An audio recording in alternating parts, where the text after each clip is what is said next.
Bienvenue dans cette nouvelle vidéo où aujourd'hui on va parler addiction aux réseaux sociaux et aux plateformes de streaming. Je trouve que j'ai beaucoup de mal à rester concentrée. En ce moment j'ai un gros projet qui est d'écrire un livre, mais je pense que je suis pas la seule à avoir un projet dans ma vie, que ce soit pouvoir se concentrer pour étudier et faire ses devoirs, écrire un livre, lire un peu plus, passer du temps en famille, être vraiment présent, se remettre au sport ou continuer le sport. Donc dans cette vidéo, je vais vous donner tous les trucs et astuces que j'ai pu tester les dernières semaines pour rester le plus concentré possible vers ma tâche qui est d'écrire ce livre. Je suis loin d'être parfaite. Gros disclaimer, c'est les trucs que j'ai pu tester et qui ont pu m'aider, mais je les applique pas tout le temps. Là par exemple, on est le 22 février et j'attends avec grande impatience le 26 pour pouvoir regarder la fin de la saison 4 de Bridgerton. Très loin d'être parfaite, mais en tout cas, ça m'aide. Il y a des jours où j'arrive à mettre tout ça en place, à bloquer du temps, à rester plus concentrée.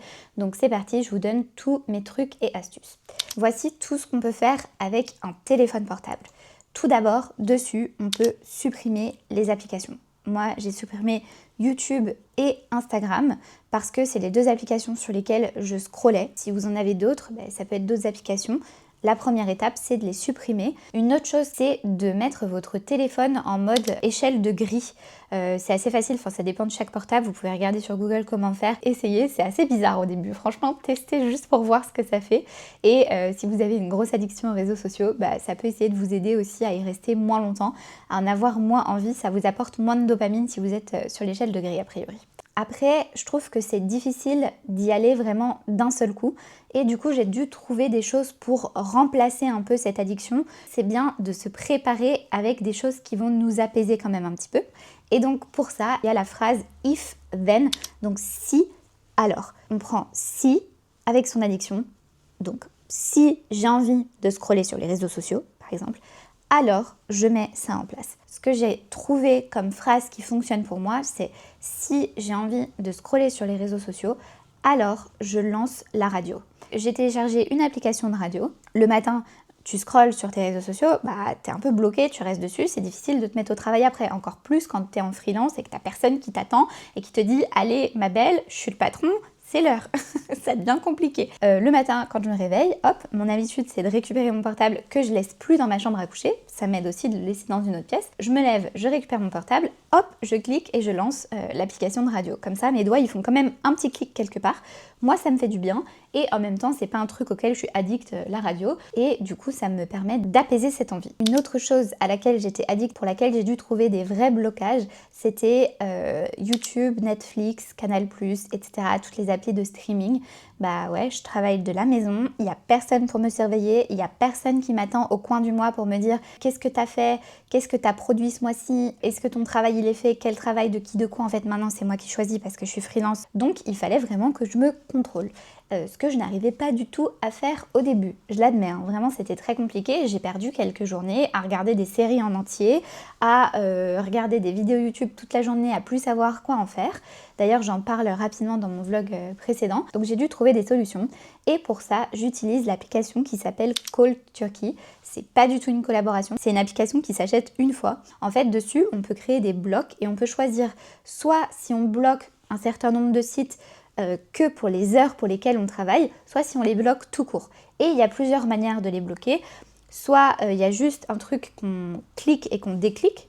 Ça c'est quand même, ça sert pas à grand chose parce que s'il faut juste que j'aille cliquer sur quelque chose pour le déverrouiller, pour pouvoir regarder des vidéos derrière, je vais le faire. Donc en fait moi ça me restreint pas trop et ça m'aide pas trop. Par contre on peut mettre un mot de passe. Moi ça dépend des moments dans ma vie. Il y a des moments où j'ai besoin, j'ai une semaine, il faut vraiment que je me concentre, j'ai pas le choix. Là je vais faire très attention. Je vais demander à mon mec de mettre le mot de passe et d'écrire une longue phrase et d'emmener les clés avec lui. Non mais on est à des niveaux les amis, genre vraiment mais ça nous tient. Des fois, je demande à mon mec d'écrire le truc sur un long mot de passe, comme ça lui-même il peut pas s'en souvenir, donc quand il est au travail, je peux pas lui demander ce que c'était parce qu'il peut pas s'en rappeler, et il met ça dans un cabinet qu'on a chez nous, un petit placard qui est fermé à clé, il emmène la clé. Donc comme ça vraiment il n'y a aucun moyen pendant que lui il est au travail au moins 40 heures semaine que je puisse aller sur les réseaux. Il faut quand même aller loin pour être à ce niveau-là, c'est grave, mais vraiment c'est grave, mais c'est pour ça qu'on fait cette vidéo. En ce moment, je suis un peu plus douce avec moi-même et je trouve que j'ai réussi à regagner une certaine forme de contrôle puisqu'il me suffit puisqu'il me suffit d'écrire un mot de passe de 25 lettres, chiffres et point virgule, etc., caractères spéciaux compliqués, donc j'y ai accès, mais c'est chiant, franchement, quand je veux débloquer pour aller regarder une vidéo ou je sais pas quoi faire, bah, il faut quand même taper tout doucement les machins, les bidules, les points, c'est chiant. Ah, et l'appli, mais c'est vraiment des génies, ils ont aussi un truc, attendez, je regarde, ils ont un truc où carrément, vous pouvez mettre le nombre de caractères que vous voulez qui vous bloquent. Par exemple, vous mettez 100, c'est une dinguerie de faire 100, mais vous mettez 100. Et en fait, ils vous mettent toute une liste de caractères, de lettres, etc., de 100 trucs, de 100 caractères. Vous ne pouvez pas la copier-coller, vous devez la retaper tout doucement dans l'ordinateur pour débloquer. Mais vraiment, ça fonctionne bien, ça vous décourage, ça vous laisse 5 minutes le temps de réfléchir à est-ce que je veux vraiment retourner sur Netflix 5 minutes, aller regarder une série et je sais que ça va se transformer en 2 ou 3 heures. Ça vous... Petit effet douche froide, vous voyez, ça vous calme. Donc voilà, franchement cette appli je la trouve trop cool et pour moi il n'y a que ça qui fonctionne parce qu'en fait un truc qui vous dit vos 15 minutes sont écoulées, voulez-vous continuer ? Bébé, enfin oui, en fait, je suis pas si forte que ça. Donc voilà, je pense que c'est un très bon investissement si vous avez besoin de forte concentration. Petite aparté, parce que je sais qu'on a pas mal parlé addiction au shopping dans les autres vidéos, le Cold Turkey. Donc moi j'ai fait plusieurs blogs, j'ai fait un blog temps d'écran, dessus je mets les trucs de streaming, et j'ai fait un blog shopping. Et dessus, vous pouvez mettre genre Amazon, je sais pas, les sites sur lesquels vous allez, H&M, etc. Les trucs sur lesquels vous allez shopper et vous pouvez les bloquer de la même manière. Franchement, bah ça aide. J'ai pas eu à le faire souvent parce que c'est vrai que mon addiction, elle était plus aller en librairie en centre-ville. Ça, c'est très compliqué. J'étais pas une grande addict du shopping sur internet, mais c'est vrai que parfois j'étais prise d'une petite frénésie d'envie d'achat de fringues, même sur Vinted. J'ai bloqué Vinted pendant un moment parce que bah j'avais pas les sous, j'arrivais pas à me retenir, donc voilà. Si ça peut vous aider, je trouve cette application ultra utile et pour moi nécessaire dans ma vie personnelle en ce moment. Toujours en gardant cet esprit de si alors. Les séries, pour moi, c'est quand je mange. Donc c'est vrai que c'était les moments les plus difficiles où j'avais envie de remettre l'appli. Donc du coup, pour parer à ça, j'ai acheté un lecteur DVD que je peux brancher à mon ordinateur. Et du coup, le midi, quand c'est l'heure de manger, bah, je branche mon petit lecteur DVD. Je lance 2 épisodes maximum de la série et après, je me remets au travail. Ça me permet de quand même regarder quelque chose, mais ça m'évite d'y passer des milliards d'heures parce que je trouve qu'avec le DVD, j'arrive mieux à me concentrer. Quand j'étais sur Netflix ou des plateformes de streaming, j'avais l'habitude de toujours faire skip, là, le petit bouton des 15 secondes, dès que ça m'intéressait pas. Et donc je suis vraiment dans un truc où je suis dans la surconsommation, je suis pas dans l'appréciation d'une œuvre qui a été faite pour la regarder tranquillement, etc. Et avec le lecteur DVD, je peux pas faire ça. Donc déjà, j'ai l'impression de regagner un peu en concentration parce que je suis pas avec l'ordi sur mes genoux ou juste à côté de moi. Je le pose un peu plus loin comme une télévision et je peux pas skip parce que quand on fait ça avec le DVD, ça saute 30 minutes directement ou je sais pas combien de temps. Oui, j'ai essayé. Oui. Et en fait, quand l'épisode se termine, ça passe pas directement au suivant. Ça s'arrête, l'écran il reste noir. Et du coup, je trouve que ça évite cette petite impulsion qu'il peut y avoir avec les sites de streaming, de toujours cliquer sur suivant, ou alors ça se lance automatiquement. Enfin, je trouve que ça permet vraiment de réduire cette addiction. Moi, ça me laisse quelques secondes pour réfléchir et pour me dire « Ok, c'est cool, j'ai regardé un épisode, c'est l'heure d'aller travailler. » On arrête, on débranche le DVD et on se remet au boulot. Sinon, ça peut être aussi des règles strictes que vous vous faites avec vous-même.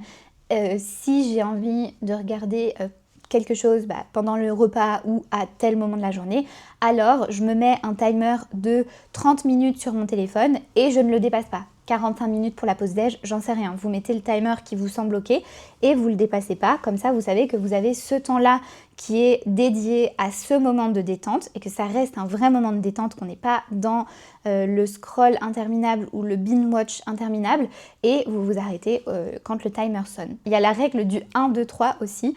1, 2, 3, je me lève sans réfléchir. Et hop, on y va. Donc le timer, il sonne. Hop, 20 minutes, c'est fini, on s'arrête.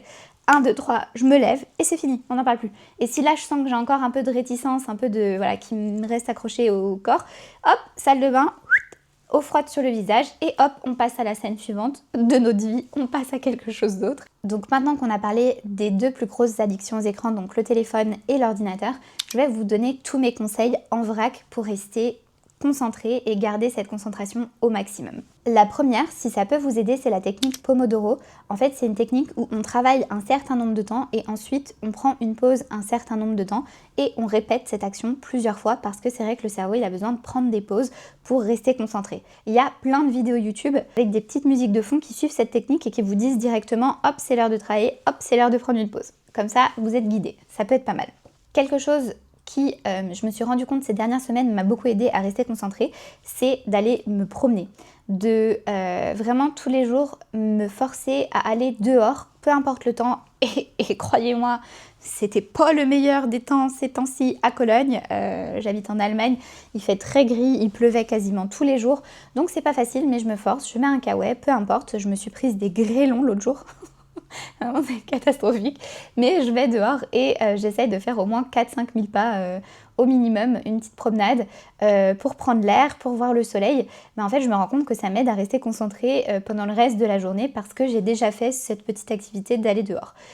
Je connais pas les raisons scientifiques de ce pourquoi ça m'aide, mais ça m'aide. Donc si jamais ça peut vous aider, essayez. Également, le sport, ça a cet effet pour beaucoup de monde et moi aussi c'est vrai que les jours où je fais mon sport, je suis quand même plus concentrée parce que j'ai l'impression que ça me force à faire quelque chose de difficile. Donc je me dis si j'ai déjà fait ça, je suis capable de continuer dans la journée, je reste concentrée. Ça peut vous aider et je pense que le sport ça en aide beaucoup à rester concentré. Pour avoir un peu cette énergie où on n'a pas envie de rester assis, on est un peu voilà, et du coup des fois on sait pas quoi faire de ça et on se retrouve à scroller, hop, à la place, on va au sport, on va faire du sport, on va dehors, on va marcher. Ça fait du bien, ça nous permet de regagner le contrôle et d'être concentré. En plus de ça, souvent quand on fait du sport, on pense à rien et du coup ça nous vide un peu la tête et ça fait vraiment du bien pour rester concentré aussi après. Autre chose, moi, qui m'aide ces dernières semaines, c'est d'écrire dans mon journal. En fait, je trouve que quand je suis attirée par des trucs comme aller streamer des séries ou scroller sur mon téléphone, c'est parce que en général, je veux éviter un peu quelque chose. Pas forcément, pas tout le temps, parfois j'ai juste besoin de distraction, parfois c'est de l'ennui, etc. Mais ça peut aussi être parfois éviter une sensation désagréable, éviter un sentiment désagréable, etc. Et du coup dans ces moments-là, quand je prends le temps un peu plus de conscientiser ça et de me dire pourquoi j'ai envie, d'ailleurs je peux pas parce que j'ai tout bloqué, donc comment je fais pour faire face à ça, écrire ça me fait beaucoup de bien. Ça me permet de mettre le doigt exactement sur ce qui me dérange en ce moment. Et ça me permet de trouver des solutions en me posant des questions à moi-même. Si vous ne savez pas vraiment comment faire pour écrire dans votre journal dans ces cas-là, moi il y a quelque chose qui m'aide beaucoup, c'est de me poser des questions à moi-même. Et souvent en fait j'ai les réponses. Et c'est trop bête parce que le fait d'écrire la question, on se donne la réponse. Mais quelque chose qu'on n'avait pas conscientisé avant dans notre tête. Par exemple, pourquoi je me sens comme ça, hop, j'écris la réponse et elle sort. Comme un mini-interview que je me fais à moi-même et il y a des choses qui sortent. Donc voilà, si jamais vous ne savez pas comment vous lancer dans le journaling et le fait de tenir un journal, si ça peut vous aider, c'est une des techniques que j'utilise régulièrement. Ensuite, il y a une autre chose qui m'a aidée, c'est de faire plus de choses manuelles qui m'amusent. J'adore la broderie, ça a un effet sur moi, mais c'est révélateur, c'est vraiment génial. En fait, le fait, je sais pas, de passer l'aiguille, hop, on prend le temps de tirer le fil, hop, on se concentre sur, on la remet, hop, on retire le fil de l'autre côté, hop, c'est méditatif, c'est génial. Je pense qu'il y a beaucoup de monde qui adore le crochet. Moi, ça me met pas dans cet état méditatif parce que je suis pas assez bonne pour l'instant, je dois trop réfléchir, donc ça me fait pas du tout cet effet-là. Mais il y a des activités comme voilà, la broderie qui reste assez simple à faire ou la feutrine, franchement, il n'y a rien de plus simple. En fait, ça consiste à avoir de la laine pure, en fait, de la laine vraiment défaite, pas tissée, pas mise en pelote. Et on la prend, on en fait des petites boules, on prend une aiguille et on tape dedans, tic, tic, tic, tic, tic, tic, tic, tic, jusqu'à ce que ça fasse une forme. Mais c'est génial, mais vous rigolez ou quoi? Ça fait tellement du bien, faut pas réfléchir, c'est hyper facile. Vous faites la forme que vous voulez, hop, il en manque un peu, vous rajoutez un peu de laine, vous retiquez comme ça, tic, tic, tic, tic, tic, tic, et hop, ça fait un petit lapin. Non mais c'est génial, enfin vraiment génial, meilleur hobby de la Terre. Et en plus, le fait de faire quelque chose de ses mains, déjà ça me décroche un peu de mon cerveau, donc quand j'ai besoin de prendre une pause, je trouve que c'est une vraie pause, ça me donne une vraie sensation de pause. Et en plus de ça, Le fait que ce soit manuel et des projets beaucoup plus courts que écrire un roman, par exemple, qui demande une vie entière, j'ai l'impression, ça m'aide parce que du coup, je vois vite des choses que je termine. Et ça m'apporte un plaisir, oh là là, vraiment, et supérieur à scroller des vidéos sur Instagram, je vous promets. Terminer un petit lapin en feutrine, j'ai jamais été aussi heureuse de ma vie. Vraiment, je vous invite à vous lancer dans le bricolage, peu importe lequel, ça fait vraiment du bien. Ensuite, une autre chose qui me garde éloignée de toutes ces addictions, c'est bien évidemment de sortir, de voir des gens et plus particulièrement d'aller à des activités. Par exemple, je participe à un atelier d'écriture toutes les semaines. C'est vrai qu'il y a des semaines, je préférerais rester dans mon lit à regarder des séries, mais c'est quelque chose que je ne me suis jamais autorisée à faire si je suis pas malade, genre vraiment gravement malade ou ailleurs dans le pays. J'y vais, je me laisse pas l'option et j'en ressors toujours contente. Ça m'est jamais arrivé d'y aller et de regretter. Franchement, c'est un super moment. Et en plus de ça, ça me permet de voir d'autres gens, de faire une activité qui est vraiment loin des écrans parce que on écrit tous ensemble, on se lit nos histoires, on est vraiment dans nos mondes, dans nos têtes. Enfin, c'est un moment sublime. Voilà. Après, c'est pas pour tout le monde, je peux l'imaginer, mais je pense qu'il y a des tas d'activités et notamment des tas d'associations qui existent auxquelles vous pouvez participer, qui peuvent vous faire énormément de bien. Je pense aussi aux associations avec les animaux. Ça peut être incroyable si vous aimez les animaux, d'aller passer du temps avec, vous vous reconnectez vraiment aux vraies choses de la vie. J'ai l'impression, peut-être que j'exagère, mais je crois pas. Genre le fait de donner son temps, de faire quelque chose qui nous apporte du plaisir, d'être avec des gens, c'est hyper important et c'est quelque chose duquel on se coupe de plus en plus, je trouve. Du coup, c'est vraiment important de garder ces relations à l'autre et de se forcer un petit peu. Franchement, c'est jamais facile, même quand c'est une activité qu'on kiffe, c'est toujours plus facile de rester au lit en train de regarder une série. Donc au début, ça peut demander à ce qu'on se force un petit peu, mais vraiment, vous le regretterez pas, j'espère. Le reste du temps, je suis plus concentrée aussi parce que je sais que je vais avoir ce moment de vie sociale avec d'autres gens et ça va me faire du bien. Je trouve que c'est quelque chose qui m'aide beaucoup à rester concentrée le reste de la semaine et aussi à retrouver de l'énergie auprès des autres, à retrouver des idées, à être inspirée, à partager autour des thèmes qui m'animent. Donc voilà, si jamais ça peut vous aider, cherchez une association près de chez vous. Ensuite, une autre chose qui m'aide, c'est de passer par le mode du jeu et de créer des challenges. Par exemple, 30 jours sans réseaux sociaux, ça peut être un challenge dans l'autre sens, au lieu de retirer quelque chose, de rajouter quelque chose. Là, cette année, je me suis donné le challenge de faire tous mes cadeaux faits maison. Ça me force à faire beaucoup d'activités manuelles et au final, ça me fait du bien. Je me suis donné le challenge de lire 100 livres. C'est énorme, je crois que l'année dernière, j'en ai lu le quart de ça, vraiment. Ça peut être un challenge sportif aussi, par exemple, de faire 30 minutes de sport chaque jour, 3 fois par semaine, d'aller marcher 10 000 pas au moins 5 fois dans la semaine. Enfin, il y a des tas de challenges sportifs, vous pouvez trouver tout en ligne et c'est sûr, il y en aura un qui va vous correspondre. Et enfin, une des dernières choses qui m'a aidée à réduire mon temps d'écran, que ce soit sur l'ordinateur ou sur le téléphone, c'est de me renseigner sur les effets de la dopamine et de comprendre ce genre d'addiction. En fait, ça me permet de vraiment comprendre pourquoi j'ai ces réflexes-là, pourquoi j'ai ces addictions-là et comment mon cerveau fonctionne et du coup comment je peux mieux réparer ça, retrouver du contrôle, bloquer ces impulsions. Et pour ça, il y a beaucoup de vidéos en ligne, d'articles scientifiques. Donc renseignez-vous un petit peu si c'est quelque chose qui vous intéresse. Vraiment comprendre pourquoi on est câblé comme ça et que c'est pas juste quelque chose qui est de ma faute. C'est pas moi qui n'y arrive pas. C'est des outils qui ont été fabriqués par des génies qui se sont mis à plusieurs à travailler sur le projet pour garder mon attention. Vous voyez ce que je veux dire? C'est pas de ma faute, genre c'est normal limite si je me retrouve addict à ce genre de choses et du coup ça m'a aidé de comprendre ça et ça m'aide pour m'arrêter et pour réduire et pour retrouver le contrôle. J'espère que cette vidéo vous aura été utile et qu'il y a au moins une ou deux choses que vous aurez appris dans toute cette vidéo et qui pourra vous aider à réduire vos temps d'écran si c'est quelque chose dont vous avez besoin, si vous avez des envies et des projets qui sont autres que de passer du temps devant vos écrans. Dites-moi dans les commentaires quelle est la situation pour vous et si vous aimeriez réduire les temps d'écran, pourquoi, pour quel genre de projet, ça m'intéresse. J'adore discuter avec vous dans les commentaires, je réponds à tous les messages pour l'instant. Et je voulais aussi dire un tout petit mot à la fin, vous remercier parce qu'on est maintenant 1000 sur ma chaîne, c'est... Est-ce que j'ai pleuré? De joie, peut-être. Je suis dans un niveau d'euphorie depuis hier. On est passé à 1000 hier soir et je suis extrêmement reconnaissante de tous vous avoir, de pouvoir parler avec vous chaque semaine, d'engager des conversations dans les commentaires. Voilà, je suis ultra heureuse et reconnaissante et j'espère que ça va continuer et qu'on va pouvoir continuer de discuter chaque semaine sur des thèmes qui nous intéressent. Un grand merci à ma famille également, que j'aime de tout mon cœur. Mais vraiment, genre vous êtes trop adorables si vous voyez cette vidéo. Merci beaucoup. Prenez soin de vous, restez loin de vos écrans, mettez tout ce qu'il faut en place pour profiter un maximum de votre vie et des moments présents. Et voilà, je vous envoie toute la force et le bonheur nécessaire pour mettre tout ça en place. À la semaine prochaine!